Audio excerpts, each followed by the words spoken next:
the summer of 1789, thousands of women marched through cold, pouring rain toward the Palace of Versailles. They weren't marching for freedom. They weren't demanding democracy. They wanted one thing: bread. We march for our rights! Nearly 7,000 women armed themselves with kitchen knives, pikes, muskets, and even cannons dragged through thick mud. Their destination lay 12 miles away, the home of Europe's most powerful king. When they reached the palace, they stormed its gates, fought the royal guards, and forced King Louis XVI and Queen Marie Antoinette into a carriage at gunpoint. As the royal family was marched back to Paris, the crowd chanted words that sounded almost unbelievable. "We're bringing home the baker, the baker's wife, and the baker's boy." Shame! Shame on you, Baker Miller!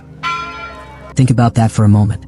One of history's most powerful monarchies began to collapse because a single loaf of bread had become too expensive. But here's the part most people never realize. This wasn't the first time bread changed history. It had happened before. Long before kings, long before empires, long before written history itself. And it wouldn't be the last.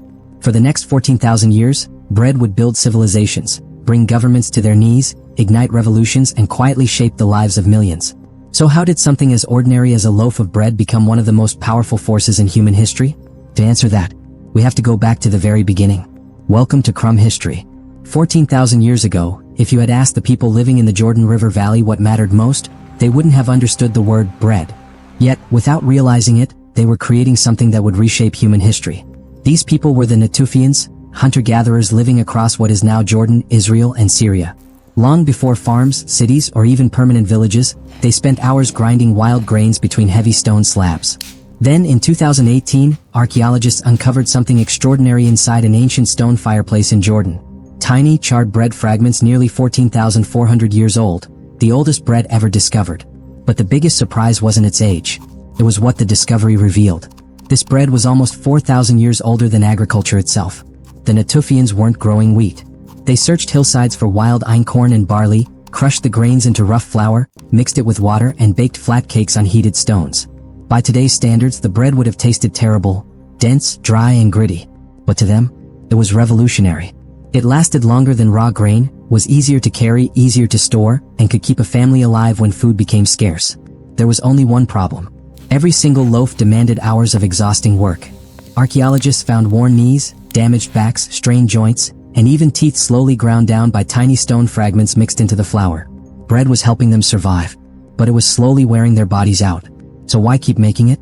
Because the reward was greater than the cost.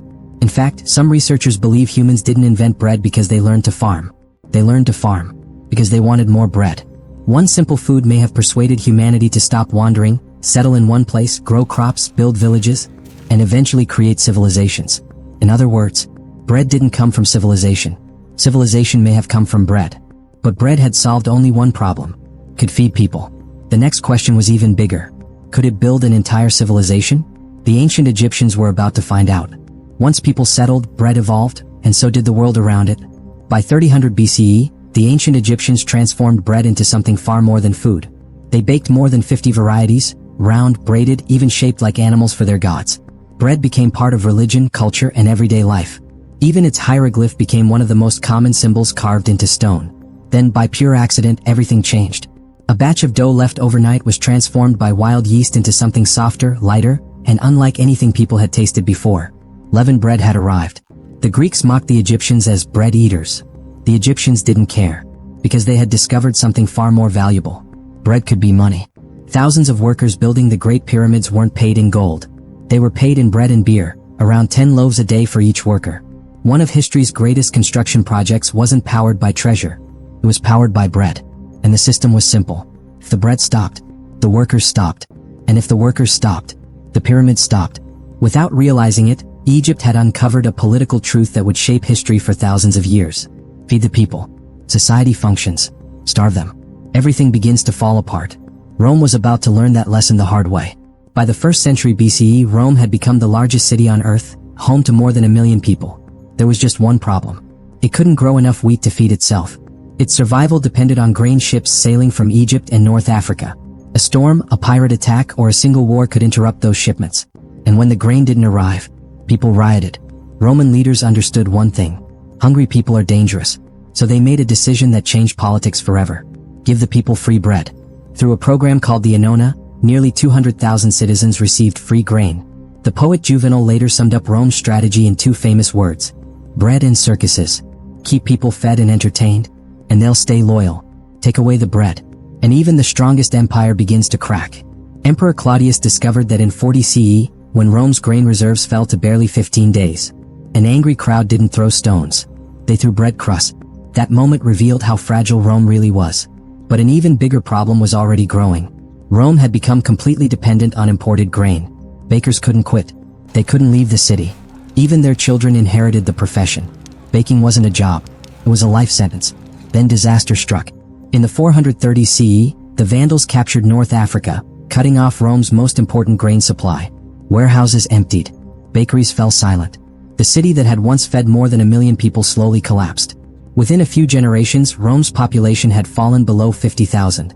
The greatest empire of the ancient world wasn't destroyed by bread. It was destroyed by the lack of it.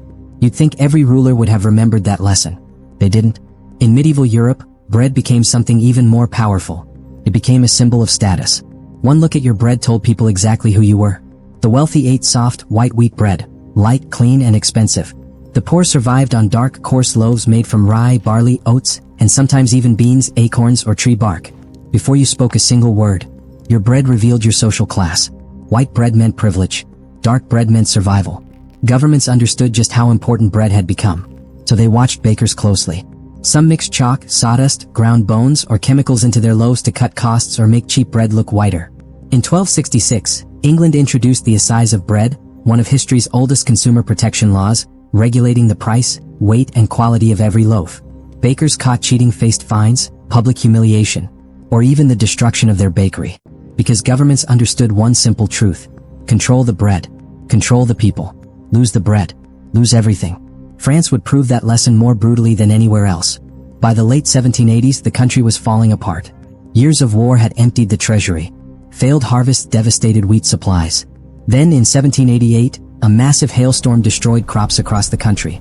By the spring of 1789, the average family spent nearly 80% of its income on one thing: not rent, not clothing, bread. Parents skipped meals so their children could eat. Children still went hungry. Families stood in endless lines, hoping bread wouldn't run out before it was their turn. Desperate people wanted someone to blame, so they blamed the bakers.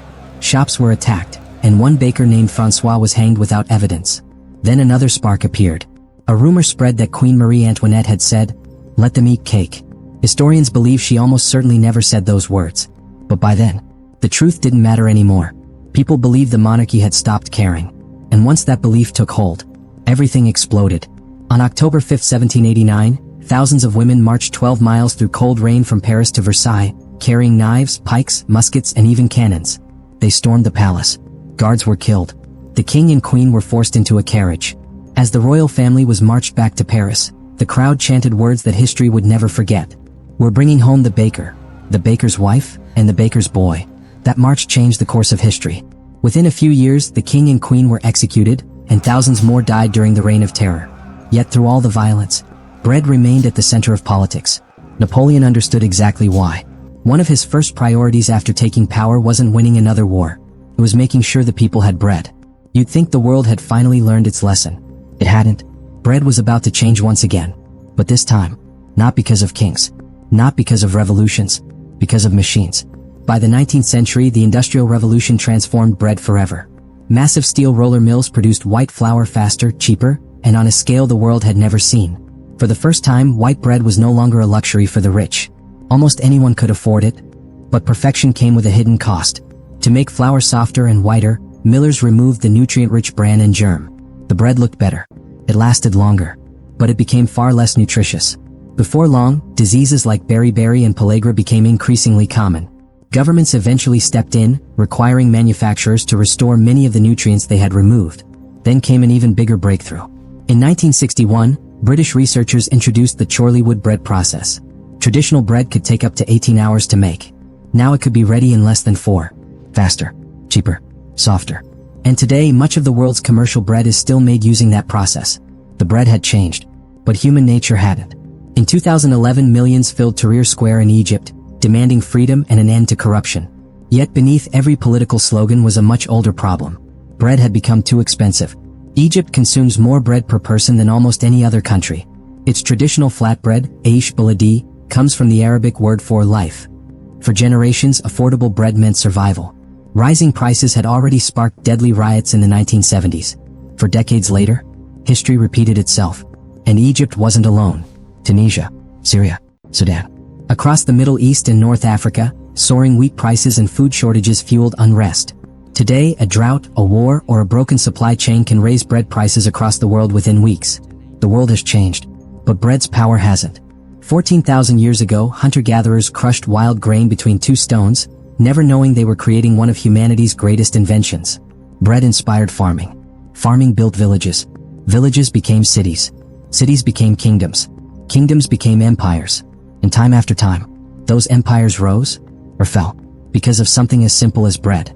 Egypt paid its workers with it. Rome held an empire together with it. France erupted without it. And even today, governments fear what happens when bread disappears from the table. Because after 14,000 years, the lesson hasn't changed. When people can afford bread, society holds together. When they can't, history repeats itself. So the next time you pick up a loaf of bread, remember, you're not just holding food. You're holding the invention that built civilizations, brought down kings, started revolutions, and quietly shaped the world we live in today. If you enjoyed this journey through history, subscribe to Crumb History, leave a like, and tell me in the comments, what part of bread's story surprised you the most?